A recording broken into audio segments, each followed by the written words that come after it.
दोस्तों, क्या आपको पता है फैक्ट्री में सिरिंज यानी इंजेक्शन को कैसे बनाया जाता है और कैसे फैक्ट्री में एक ही साथ हजारों इंजेक्शन बनाए जाते हैं? और क्या आप जानते हैं फैक्ट्री में इंजेक्शन लगने वाली नीडल यानी सुई कैसे बनाई जाती है? चलिए जानते हैं इन सब के बारे में आज की इस वीडियो में। तो सिरिंज को बनाने के लिए सबसे पहले इसमें लगने वाला मुख्य हिस्सा बैरल को तैयार किया जाता है, जिसे तैयार करने के लिए सबसे पहले प्लास्टिक ग्रेन्यूल्स को मोल्डिंग मशीन में डालकर सिरिंज के बैरल का शेप दे दिया जाता है और फिर प्लंगर को बनाकर हब को तैयार कर लिया जाता है। और दोस्तों, आपके मन में ये सवाल जरूर होगा कि आखिर प्लंगर का काम क्या होता है। तो दोस्तों, मैं आपकी जानकारी के लिए बता दूं, प्लंगर का काम सिरिंज में दबाव देने के लिए होता है और फिर अगले स्टेप में सेम प्रोसेस से नीडल केप को बनाकर नीडल अडेप्टर को मोल्ड किया जाता है। इस तरह से सारे छोटे छोटे पार्ट्स बनकर तैयार हो जाते हैं। सिरिंज की असेंबलिंग प्रोसेस में सबसे पहले इसके बैरल वाले पार्ट को एक प्रिंटर मशीन के पास ले जाया जाता है, जहां पर ये मशीन इन बैरल के ऊपर स्केल को प्रिंट कर देती है और फिर इन बैरल्स को कुछ समय तक एक लाइन में सुखाया जाता है। और फिर जब बैरल पर प्रिंट हुआ कलर पूरी तरह सूख जाता है तो अगले स्टेप में नीडल अडेप्टर को रबर वॉल में अटैच कर दिया जाता है और फिर ऑटोमेटिक मशीन द्वारा नीडल अडेप्टर को सिरिंज के अंदर फिट कर दिया जाता है, जिसके कारण लीकेज का खतरा कम हो जाता है और पेशेंट को आरामदायक वैक्सीनेशन का एहसास होता है।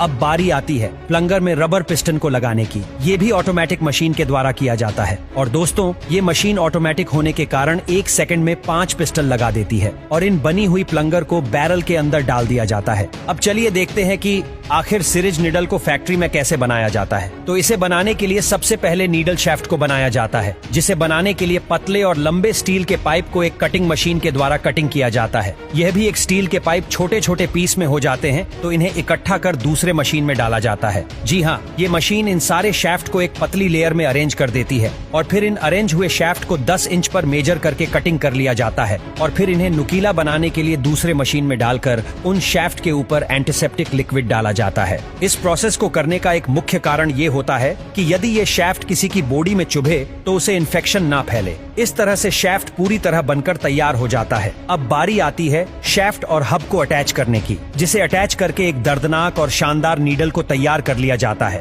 और फिर नीडल्स पर केप लगाने से पहले एंटीसेप्टिक लिक्विड में डाला जाता है और अगले स्टेप में वो नीडल्स पर कैप लगा दिया जाता है। अब बारी आती है सिरिंज में नीडल्स को लगाने की, जिसे लगाने के लिए नीडल्स को एक घूमती हुई चक्री में डाला जाता है। जी हाँ, आगे लगी कन्वेयर बेल्ट की मदद से इन सारे नीडल्स को दूसरी मशीन में ले जाया जाता है, जहाँ ये मशीन सिरिंज में नीडल्स को लगा देती है। अब सिरिंज में नीडल्स लग जाने के बाद इन्हें पैकिंग करने के लिए ले जाया जाता है। जी हाँ, आगे लगी एक मशीन के द्वारा इन सारे सिरिंज को प्लास्टिक ट्रैक में रख दिया जाता है और आगे लगी एक स्कैनर की मदद से इन सारे सिरिंज के पार्ट्स को अच्छी तरीके से स्कैन किया जाता है और आगे इन सारे सिरिंज को पेपर से पैक करके सील कर दिया जाता है। और फिर बारी आती है इन सारे सिरिंज को एक बड़े से बॉक्स में पैक करने की, जिसे पैक करने के लिए खास तरह के पेपर को ऑटोमेटिक मशीन में डाला जाता है और ये ऑटोमेटिक मशीन इसे बॉक्स के रूप में बदल देती है। और जब बॉक्स पूरी तरह बनकर तैयार हो जाता है तो उसे कन्वेयर बेल्ट की मदद से आगे की तरफ ले जाया जाता है। जी हाँ, रोबोटिक काम की मदद से बॉक्स में सारे सिरिंज को पैक कर दिया जाता है और फिर ऑटोमेटिक मशीन द्वारा क्लोज करके इसे मार्केट में भेज दिया जाता है।